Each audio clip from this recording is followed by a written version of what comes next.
പ്രിയമുള്ള സീറോ മലബാർ സഭാ വിശ്വാസികളെ, ഒരിക്കൽ കൂടി സീറോ മലബാർ സഭയുടെ അന്തകനായി വീണ്ടും പാമ്പ്ളാനി മെത്രാൻ അവതരിച്ചിരിക്കുന്നു.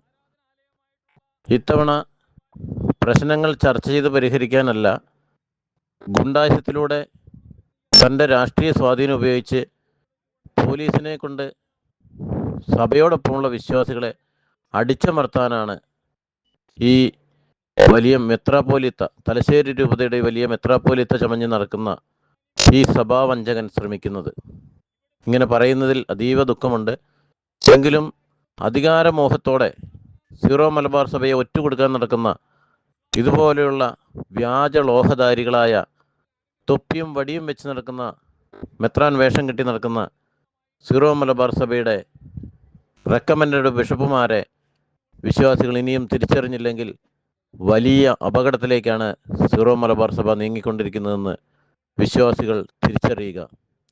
ഇത് സീറോ മലബാർ സഭയുടെ മാത്രം പ്രശ്നമായി കാണുന്നത് കൊണ്ടാണ് മറ്റുള്ള സഭകളിലെ മെത്രാന്മാരും അല്ലെങ്കിൽ നമ്മുടെ വ്യാജ മെത്രാന്മാരുടെ, റെക്കമെൻഡഡ് മെത്രാന്മാരുടെ പിടിപാടുകൾ ഉപയോഗിച്ച് അവരുടെ വായ മൂടിക്കെട്ടിയിരിക്കുന്നത് കൊണ്ട് മാത്രമാണ് മറ്റുള്ള സഭകളിലെ ബിഷപ്പുമാർ ഇതിനെതിരെ പ്രതികരിക്കാത്തത്. അതുമാത്രമല്ല, വത്തിക്കാനിലും റോമിലുമുള്ള എല്ലാ പ്രസ്തുത എല്ലാ സഭയുമായി ബന്ധപ്പെട്ട എല്ലാ മേഖലകളിലും, എല്ലാ എംബസികളിലും, എല്ലാ വിഭാഗങ്ങളിലും നുഴഞ്ഞു കയറിയിട്ടുണ്ട് വിമത വിഭാഗം.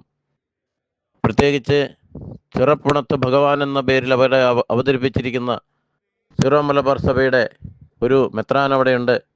അദ്ദേഹമാണ് ഇവിടെയുള്ള എല്ലാ പ്രതിസന്ധികളുടെയും ചുക്കാൻ അവിടെ പിടിക്കുന്നത്.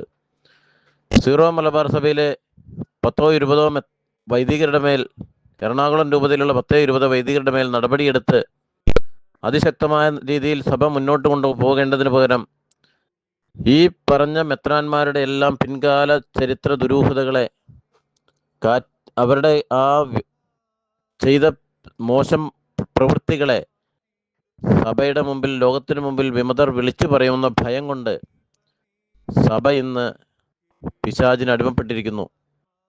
സഭയെ നയിക്കേണ്ട മെത്രാന്മാർ, വിശ്വാസികളെ ഒരുക്കേണ്ടവർ, നയിക്കേണ്ടവർ ഇന്ന് വ്യാജ വിഭാഗത്തിൻ്റെ കൂടെ കൂടി സഭയോടൊപ്പമുള്ള വിശ്വാസികളെ വ്യാജന്മാരെന്ന് വിളിക്കുകയും ചുരുക്കം ചിലരെന്ന് വിശേഷിപ്പിക്കുകയും, ഇന്നലെ തന്നെ കണ്ടു മെഴുകുതിരി കത്തിച്ചുകൊണ്ട് ഇരുട്ടിനെ പ്രകാശിപ്പിക്കുന്ന വിശ്വാസികൾ ബസിലിക്കയുടെ അങ്കണത്തിൽ വിളക്കുകളും ഏന്തി പ്രാർത്ഥനാ നിരതരായി നിന്നപ്പോൾ സാത്താൻ ക്രിസ്തുവിൻ്റെ കുരിശിൻ്റെ കാൽച്ചുവട്ടിലേക്ക് വലിച്ചെറിയപ്പെട്ടു. ഒരിക്കൽ കൂടി ഇത് കണ്ടിട്ടും വീണ്ടും അവിടെ പോയി പിശാചിനെ ഉയർത്തെഴുന്നേൽപ്പിച്ച് കൊണ്ടുവരാനാണ് പാമ്പ്ളാനി മെത്രാനും തട്ടിൽ മെത്രാനും ഇവിടെ ശ്രമിച്ചുകൊണ്ടിരിക്കുന്നത്.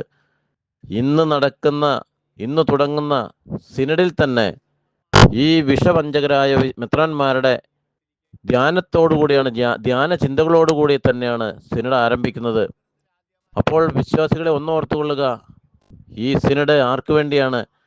പൈശാചികതയെ വട്ടം പിടിക്കുന്ന 2-3 മെത്രാന്മാർ ഈ സഭയിലുള്ളപ്പോൾ, അവർ നയിക്കുന്ന രീതിയിൽ സഭ മുന്നോട്ട് കൊണ്ടുപോകുമ്പോൾ ഈ വിശ്വാസ ജനത്തിന് എന്ത് വിശ്വാസമാണ് ലഭിക്കുക?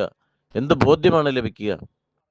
അനുസരണക്കേടാണ്, നിങ്ങൾ അവരെ അനുകരിക്കരുത് എന്ന് ഫ്രാൻസിസ് മാർപ്പാപ്പ ഉത്ബോധിപ്പിച്ച സന്ദേശം മുതൽ അദ്ദേഹം വീഡിയോ കോൺഫറൻസിലൂടെ, വീഡിയോ മെസ്സേജിലൂടെ ലോകത്തോട് മുഴുവനും, സീറോ മലബാർ സഭയോട് മുഴുവനും ആവശ്യപ്പെട്ടു, നിങ്ങൾ അവരെ അനുകരിക്കരുത്, നിങ്ങൾ സഭയ്ക്ക് എളിമപ്പെടുക. എന്നിട്ടും അദ്ദേഹത്തിൻ്റെ വാക്കുകളെ ധിക്കരിച്ചുകൊണ്ട്, സഭയെ അനുസരിക്കാതെ, മാർപ്പാപ്പയെ അനുസരിക്കാതെ, സീറോ മലബാർ സഭയുടെ സിനഡിനെ പോലും ധിക്കരിച്ചുകൊണ്ട് സിനഡ് സെക്രട്ടറി തന്നെ മുൻകൈയിലെടുത്ത് ഈ അതിരൂപതയിലെ സഭാദ്രോഹികളുടെ കൂടെ കൂടി നമ്മുടെ വിശ്വാസത്തെ ഹനിക്കുകയാണ് ചെയ്യുന്നത്. ഇതിനെതിരെ അതിശക്തമായ പ്രതിഷേധമാണ് ഇന്നലെ പോലീസിൻ്റെ വിരട്ടലോ രാഷ്ട്രീയ സ്വാധീനമോ സർക്കാരിൻ്റെ പാമ്പ്ളാനി പ്രീണനമോ ഒന്നും വകവയ്ക്കാതെ ധീരതയോടെ രക്തസാക്ഷിത്വം വരിക്കുവാൻ അവിടെ എത്തിച്ചേർന്ന വിശ്വാസികൾ മെഴുകുതിരി കത്തിച്ച് തങ്ങളുടെ ശക്തമായ പ്രതിഷേധം സഭാ സിനഡിനെ അറിയിച്ചിട്ടുണ്ട്.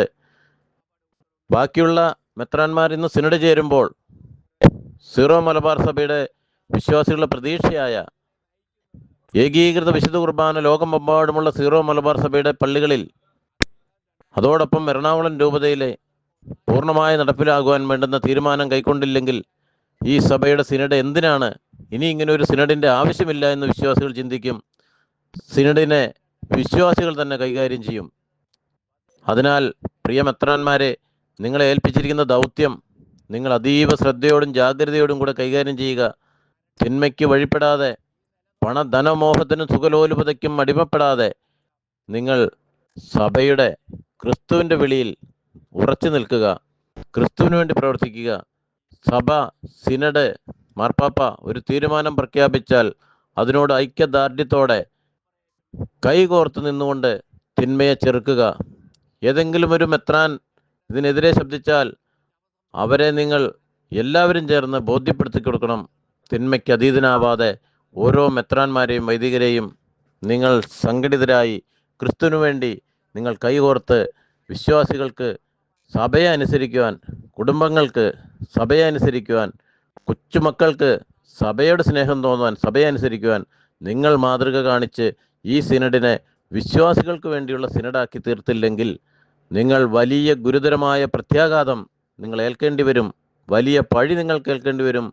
ലോകചരിത്രത്തിൽ ആദ്യമായി സീറോ മലബാർ സഭയുടെ കത്തീഡ്രൽ ബസിലിക്കയിൽ സഭയെ അനുസരിക്കുന്നതിന് വേണ്ടി വിശ്വാസികൾ പ്രാർത്ഥനാ നിരതരായിരുന്നപ്പോൾ അവരെ അടിച്ചമർത്താൻ ആ പള്ളിയിലേക്കുള്ള കരണ്ട് വിച്ഛേദിക്കുകയും പോലീസിനെയും വിമതരായ ദുഷ്ട ഗുണ്ടകളെ ഉപയോഗിച്ച് തെറിവിളിക്കുകയും പുറത്തുനിന്ന് ജനലുകൾ, പള്ളിയുടെ ദേവാലയത്തിൻ്റെ ജനലുകൾ തല്ലിത്തകർക്കാൻ ശ്രമിക്കുകയും ചെയ്ത നിഷ്ഠൂര വഞ്ചകരായ വിമത ഗുണ്ടകൾക്കെതിരെ അതിശക്തമായ നടപടികൾ എടുത്തില്ലെങ്കിൽ വിശ്വാസികൾ ശക്തമായ രീതിയിൽ തന്നെ പ്രതികരിക്കും എന്നോർത്തുകൊള്ളുക.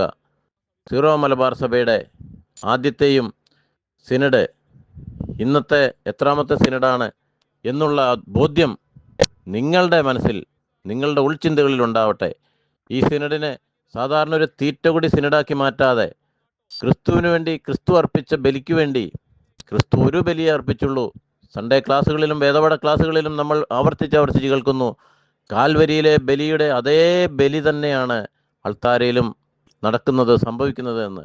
അങ്ങനെയെങ്കിൽ സമവായത്തിന് എവിടെ മെത്രാന്മാരെ സ്ഥാനം? നിങ്ങൾ സമവായത്തെ അംഗീകരിക്കുന്നെങ്കിൽ നിങ്ങൾ കായൻ്റെ ബലി അർപ്പിക്കുന്നു, നിങ്ങൾ പിശാചിൻ്റെ ബലി അർപ്പിക്കുന്നു, നിങ്ങൾ പൈശാചികതയ്ക്ക് കൂട്ടുനിൽക്കുന്നു. അതിന് ഈ സിനഡിൽ ദൈവം ഉത്തരം തരട്ടെ. ദൈവം നിങ്ങളെ കാര്യങ്ങൾ ബോധ്യപ്പെടുത്താൻ വേണ്ടി ഞങ്ങൾ സഭാവിശ്വാസികൾ ഒന്നു ചേർന്ന് പ്രാർത്ഥിക്കുന്നു. സീറോ മലബാർ സഭയുടെ സിനഡിൻ്റെ മേൽ പരിശുദ്ധാത്മശക്തി ഇറങ്ങി വരട്ടെ. സിനഡ് മെത്രാന്മാർക്ക് ബോധ്യം നൽകട്ടെ.